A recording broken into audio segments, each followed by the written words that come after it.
আসসালামু আলাইকুম প্রিয় চাকরি প্রত্যাশী ভাই বোনেরা, আপনারা দেখতে পাচ্ছেন বিভাগীয় কমিশনার ঢাকা সার্কুলার প্রকাশ করেছে। প্রথমেই বলে নিব আপনারা চ্যানেলটি সাবস্ক্রাইব করে নেবেন, কারণ একমাত্র নির্ভরযোগ্য চাকরির খবর পেতে আমাদের এই চ্যানেলেই পেয়ে যাবেন। কারণ হচ্ছে জাতীয় পত্রিকার মাধ্যমে প্রকাশিত যে সার্কুলারগুলো হয়ে থাকে সেগুলো এখানে ভিডিও আকারে প্রকাশ করা হয়, যার ফলে আপনি সঠিক তার চাকরির যে তথ্যগুলো রয়েছে সেগুলো আপনি সহজে পেয়ে যেতে পারেন।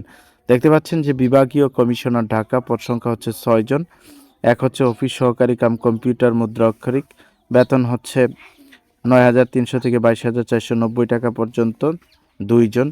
এটা যোগ্যতা অভিজ্ঞতা হচ্ছে এইচএসসি বা সমমান, অর্থাৎ ইন্টার পাস দিয়ে আপনারা আবেদন করতে পারবেন। Inter Alim pass, word processing, spreadsheet presentation এবং বেসিক কম্পিউটার ট্রাবল শুটিংয়ে দক্ষতা, কম্পিউটার কম্পোজ বাংলায় 20, ইংরেজিতে 28 শব্দের গতি থাকতে হবে।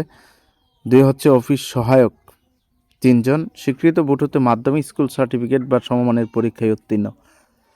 এটা হচ্ছে যারা এসএসসি এবং দাখিল পাস করেছেন আপনারা আবেদন করতে পারবেন। 3 হচ্ছে পরিচ্ছন্নতা কর্মী 1 জন, এটাও স্বীকৃত বোর্ড হতে জুনিয়র স্কুল সার্টিফিকেট বা সমমানের পরীক্ষায় উত্তীর্ণ।